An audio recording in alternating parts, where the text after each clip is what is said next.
She's an itty bitty spider with an itty bitty lighter that she makes just come for you.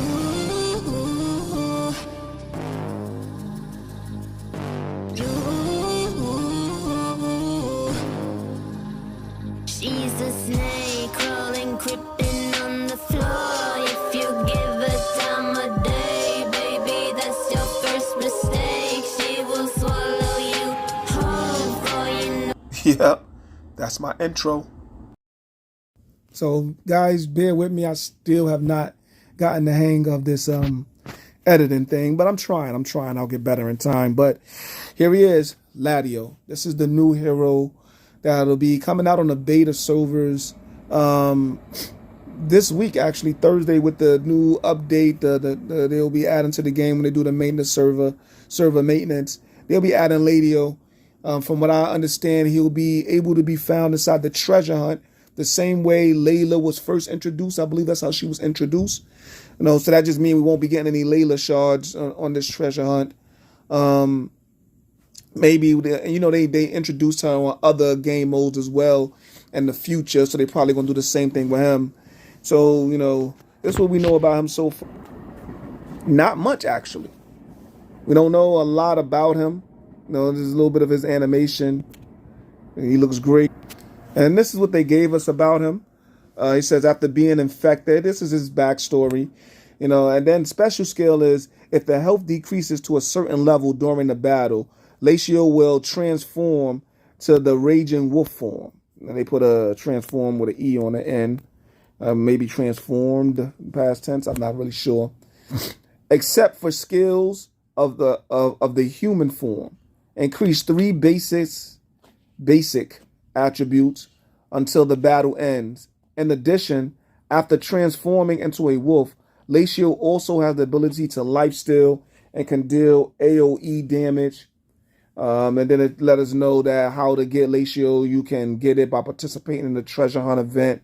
That'll be at this coming update. I know there's an update they just released. They sent us mail letting us know that this next update is going to include the treasure hunt. April 20th. I'm not sure if you guys know, but territory layout, you can tap on a person's castle and put one of the buttons that allows you to be able to look in, and you can see the way a person had their castle set up. Put view. Oh, I picked the wrong button. You push view and it allows you to be able to see the way a person castle is set up. So that's something that has always been available. So I'm assuming that's what the territory layout, access to tap build, meaning you can structure your build, your territory the way the persons who you just viewed have their structured, for whatever help that's going to be for us. And the treasure hunt event, that's what will be coming also. So we're looking forward to that. Lacio will not be available to the newer servers yet, but this is to give you guys a preview of what's to come. So he's something that's coming in the very near future. Once they release his skills, his actual skills that he has, I'll get it straight to you guys immediately. And if I had to place money on it, I'm not a gambler. I don't gamble at all. If I had to place some money on it, I will probably think that he's going to be a defense hero. He's going to probably be a shooter defense, because one thing that I was given privy to was that he will be a shooter hero. So I'm thinking he's going to be a shooter defense hero, what makes me say that is knowing the shooter heroes so far. We know we have Layla, who's shooter attack, Lilith, who's shooter's attack, Vicky, who's shooter's attack, Veach, who's shooter attack. We have Hawkins and Lanny. Lanny is shooter attack. Hawkins is shooter health, I believe, and Auric is shooter defense. I'm sorry, shooter health as well. Hawkins and Auric are both shooter health. So I'm just assuming, based on the fact that I was informed that he will be a shooter hero, that he will be a shooter defense hero. From what we know about the recent heroes that they've let out recently, the last few heroes, which is Layla, Whip, Jeff, and the very last one was Minsky. All except for Minsky has some type of siege effect to them. You know, they all had some siege, whether it was siege attack, siege defense, siege attack. I mean, when I mean siege, I mean actually territory or siege, because only one of them actually had siege attack. The rest had siege defense, but the other one was attack while defending the territory. You know what I mean? So I don't want to confuse you guys too much. Siege is when you're actually attacking the territory. Territory is when you're defending the territory. So to put it correctly, we had one that had siege attack, and then we had the two others that had with territory defense. So, and these are from the last four besides Minsky. The others were all dealing with that type of build. So I'm expecting for him to have something similar to this nature, probably to the effect of dealing with shooters. The rest have been dealing with fighters, for the most part, troops in general, but they've been focusing on assisting fighters a lot. Lanny was assisting shooters. Jeff was assisting fighters. The other one was Whip and Leadrin, who I forgot to mention also, who assisted fighters as well. So this is going to be assisting shooters. I'm pretty. I will bet my bottom dollar he will definitely be dealing with shooter defense, but I would put a high probability that he will be dealing also with defense while in territory or defense while doing siege. One of those type of defenses. Because what I've noticed from these last few heroes is that they didn't make the second skill garrison buff.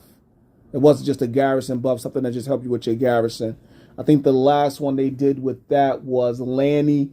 She added research. She gave a research buff, I believe 20% when maxed out. So I'm thinking to keep on this same direction. They've made the last few heroes very, very, very, very important heroes to the game. Before those 4 or 5, it was just Leon, and he came out just like with the basic build of everybody else. But these last 4 or 5 all came out with a lot extra. So the other thing I wanted to go over with you guys, just real quick, is dealing with the quartz mine. The quartz mine is a very important aspect of the game because you can get stuff at the quartz mine that you probably won't be able to get in other places, like Melina shards. Very inside the quartz shop, you can get the Melina shards. You can really rack up on them. I seem to focus every time on and while I'm inside the shop on getting the equipment, the two blue ones, and the mana. You could never have enough mana until your research is done. You're gonna need mana, and it gets at a very high cost in the multi-millions, 3 millions, up to I think the highest I seen was about 3.8 million. It may have been higher, but I believe that was one of the highest that I've seen. So what I wanted you guys to get into when we're dealing with the quartz mine is dealing with the revenge aspect of the quartz mine. So one of the things you want to notice with the revenge sometime is that it's a little buggy. There's some bugs dealing with it. One of the biggest bugs is that just because you could beat somebody here don't mean you could beat them in real game. It's because of different. But one of the other bugs is you can go back pages and not see them.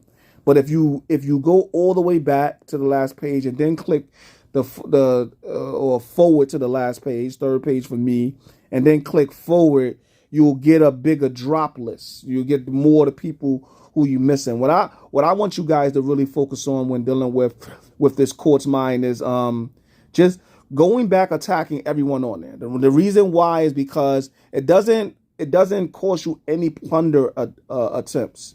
It doesn't cost you any plunder attempts, and doing so you can amass a lot of plunder that was taken from you. Because just because someone beat you don't mean you can't beat them. Even though I couldn't beat that guy there. But just because someone beat you don't mean you can't beat them. And you can get mostly all of the plunder that was taken from you back by simply just going to your revenge list, attacking these guys, and taking your plunder back. It is actually not a well-known part of this game. You know, just going to your battle logs, checking your revenge list. This guy right here, I've been fighting him for days. I just can't seem to be able to beat him, so I gave up trying. But just going back to your revenge list and just attacking those guys and getting your plunder back to amass the plunder that you lost. And you'll see you'll get a few 100,000 if you haven't done it in a long time. And it doesn't cost you any of your plunder chances. You know, your plunder chances will be affected by attacking people that's that's actually really here right now on the plunder field.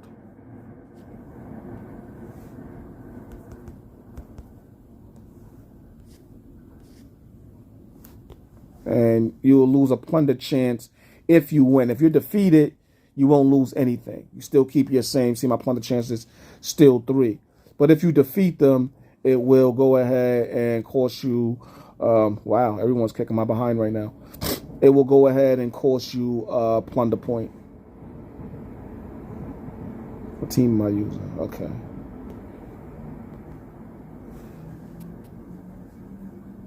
It's a little different from the actual team that I use, but it'll cost you a plunder point when you do that. And you also want to use up all of your plunder chances before the reset in order to get 5 more. I will recommend saving 2 until just before reset if you're able to be able